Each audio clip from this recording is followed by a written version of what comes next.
Bonjour et bienvenue dans ce 6h30. Démarrons avec la justice. 20 personnes, dont 10 détenus et 10 déférés, se sont évadées du palais de justice d'Abidjan-Plateau. Les recherches sont en cours pour retrouver ces personnes évadées. Je vous propose d'écouter le procureur de la République à ce sujet.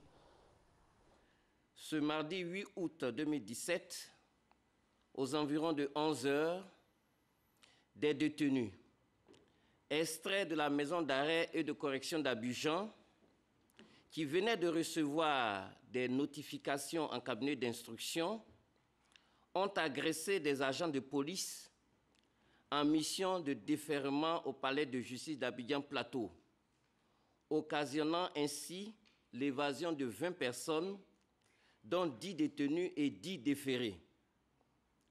Le parquet tient à préciser qu'il s'agit bel et bien d'une évasion et non d'une attaque dont le palais de justice aurait fait l'objet. Les recherches ont été immédiatement engagées en vue de retrouver les personnes évadées. Par ailleurs, une enquête est en cours pour situer les responsabilités. Fait à Abidjan le 8 août 2017. Alors donc, procureur Adou Richard Christophe, vous l'avez dit, il s'agit bel et bien d'évasion et non d'attaque.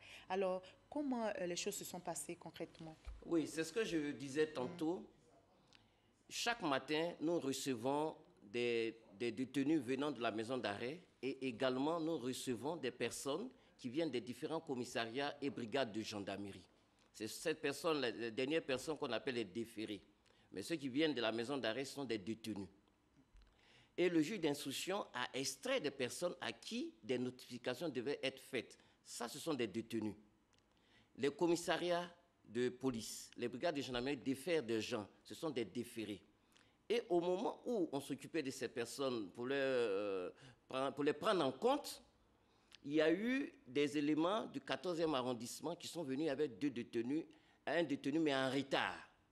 C'est au moment de la prise en compte de ces derniers détenus-là que les éléments qui les ont accompagnés ont été dépossédés de leurs armes, et c'est ainsi que les détenus donc, qui étaient là ont profité de troubles que ça créait. Ils ont ouvert les cellules et 20 personnes sont parties. Au palais de justice. Du palais de justice. Ça crée l'émoi au sein des populations. Absolument. Mais il faut déjà dire que, compte tenu de la gravité de la situation, nous avons immédiatement pris les mesures nécessaires. Nous avons donc ouvert une enquête, nous nous sommes demandé qu'est-ce qui s'est passé. Nous avons donc relevé le commandant du palais et 7 autres personnes de son commandement de leurs fonctions. Ils ont été également mis aux arrêts. Les gardes pénitentiaires qui ont fait preuve de laxisme ont été également arrêtés. Et toutes les unités de recherche ont été touchées afin que ces détenus soient retrouvés. Et je tiens à souligner également que les détenus, dans leur fuite, ont fait main basse sur le véhicule des magistrats. Parce que certaines informations font état des personnes qui seraient venues avec une voiture pour vraiment libérer d'autres personnes. Il n'en est point question. Les détenus, dans leur fuite, ont arrêté un magistrat qui venait à peine de garer son véhicule. Il a été molesté, il a été blessé, et c'est avec son véhicule qu'ils ont pris la fuite. Mais je tiens à souligner que ce véhicule a été retrouvé aux alentours de la Casse, et actuellement ce véhicule est stationné à la police criminelle où les enquêtes sont encore en cours. Mais je tiens à rassurer les populations que toutes les dispositions sont prises pour que la sérénité puisse revenir et qu'on puisse retrouver ces individus. Je rappelle que cet incident, l'évasion de personnes du palais de justice du Plateau, est survenu hier mardi 8 août 2017. L'opération de remboursement des souscripteurs des sociétés d'agrobusiness initiée par le gouvernement en mars dernier se poursuit dans les banques.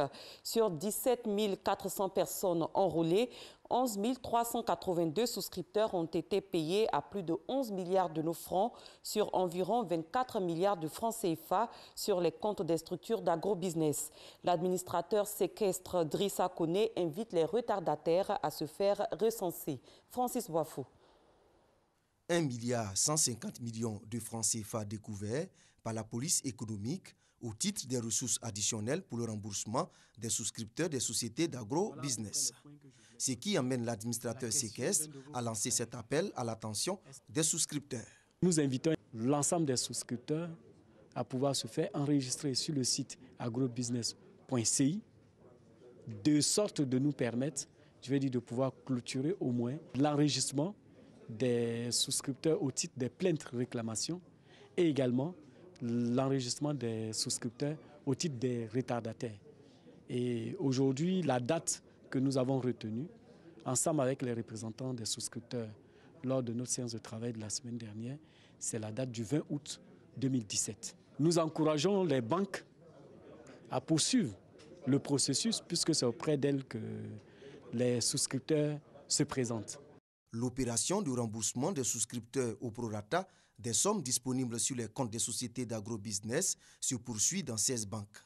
L'administrateur séquestre fait le point 6 mois après le lancement du processus. Sur les 48 296 souscripteurs que nous, on a planifié en remboursement, on a aujourd'hui 17 400 souscripteurs qui représentent à peu près un tiers des souscripteurs qui ont été enrôlés par les banques et qui s'attendent à être payés à hauteur de 13 523 194 778 francs.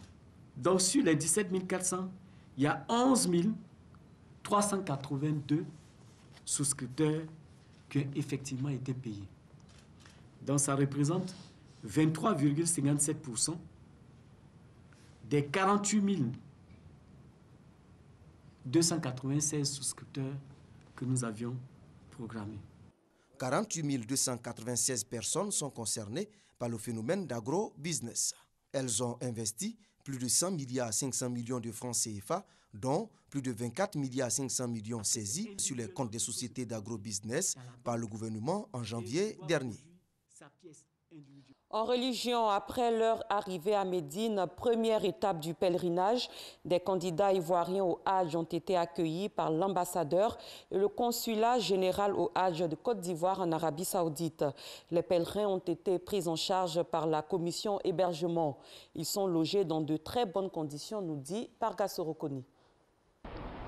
Saraya Taba, c'est dans cet hôtel situé en plein cœur de Médine en terre sainte d'Arabie Saoudite que sont logés une grande partie des pèlerins ivoiriens. Une fois descendus des cars, ils sont tout de suite pris en charge par la commission hébergement du commissariat du Hadj. Leurs bagages transportés dans le hall de l'hôtel.